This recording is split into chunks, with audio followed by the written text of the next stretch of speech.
El diputado presentará su reserva al artículo 232 hasta por 3 minutos.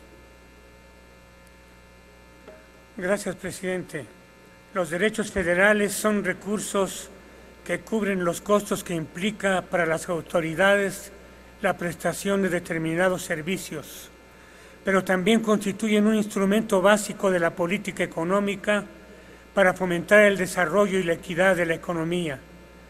Con base en esa concepción de Estado, el Grupo Parlamentario de Morena propone la permanencia de la fracción octava del artículo 232 de la Ley Federal de Derechos, que se refiere al pago de derechos que deben realizar las personas físicas y morales por el uso, goce o aprovechamiento de las instalaciones de telecomunicación. Estas instalaciones se refieren, 1, a los espacios cerrados por cada metro cuadrado o fracción, 2, a los espacios abiertos como antenas y torres instaladas, 3, al uso por derecho de vía de las carreteras, vías férreas y puentes de jurisdicción federal con las instalaciones de ductos o cableados de redes públicas de telecomunicaciones por cada kilómetro o fracción. La derogación del pago de esos derechos fortalecería a las empresas privadas transnacionales en telecomunicaciones que mantienen prácticas oligopólicas, perjudicando a los consumidores nacionales y evitando el desarrollo tecnológico de la Comisión Federal de Electricidad, cuya infraestructura será utilizada por esas empresas transnacionales. Es por ello que el Grupo Parlamentario de Morena no solo propone la permanencia de la fracción octava del artículo 232, sino que además considera pertinente duplicar las cuotas que las personas físicas y morales deben pagar por el uso de la infraestructura señalada. Se trataría de una grave ofensa al pueblo de México la explotación de su infraestructura sin el pago de los derechos correspondientes.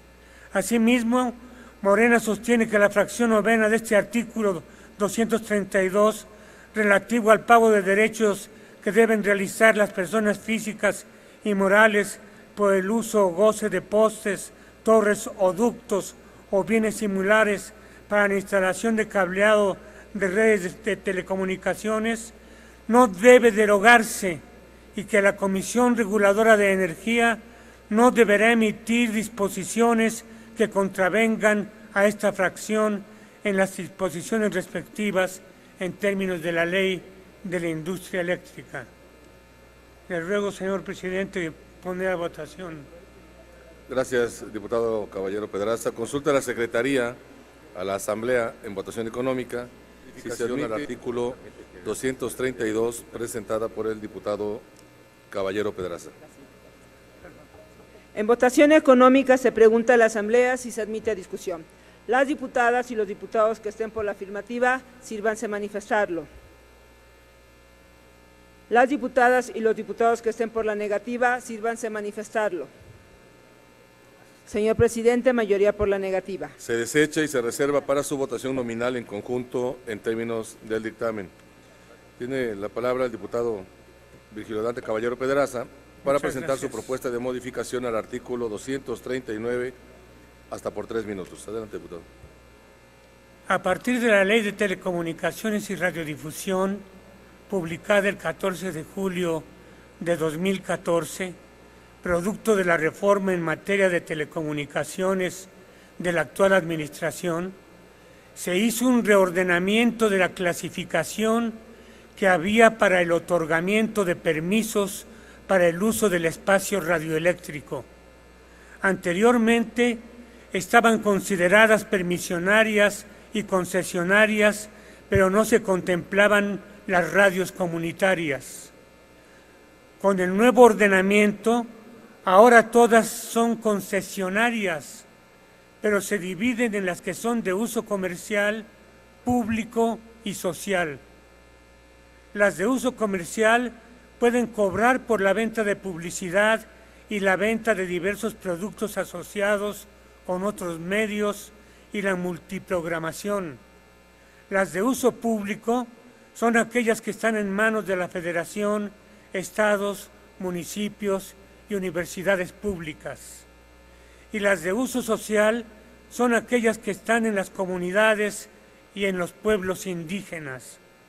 La Ley Federal de Derechos considera en el artículo 174-L una excepción para las concesiones de uso social bajo el criterio de que no persiguen fines de lucro y su financiamiento es muy limitado, pues no cuentan con los apoyos gubernamentales que tienen las concesiones de uso público de la Federación, los estados y los municipios, y por supuesto no persiguen fines de lucro, sino que su uso del manejo del espectro radioeléctrico es para fortalecer a las comunidades, a sus habitantes, a su condición de pueblos con usos y costumbres propios. Aquí, en este recinto, se ha hablado mucho de los apoyos a las comunidades y a los pueblos indígenas, pero poco se ha llegado a concretar. La presente reserva propone adicionar un párrafo al artículo 239 de la Ley Federal de Derechos para eximir del pago de derechos del uso del espacio radioeléctrico a las concesionarias de uso social, en virtud de que no persiguen fines de lucro, ni tienen posibilidades ni pretensiones de financiamiento. Por otro lado, el pago por el uso del espacio radioeléctrico vulnera el derecho de las comunidades para contar con sus propios medios de comunicación, establecido en el artículo 2 constitucional. Esta reforma beneficiaría a las comunidades y el voto favorable de ustedes sería una aportación a la inclusión social en términos del manejo del espacio radioeléctrico, al que en la actualidad solamente acceden aquellos que tienen los recursos para pagarlo. El voto favorable de ustedes haría justicia social hacia los grupos marginados en el campo y en las montañas de nuestro país. Muchas gracias. Gracias, diputado Caballero Pedraza.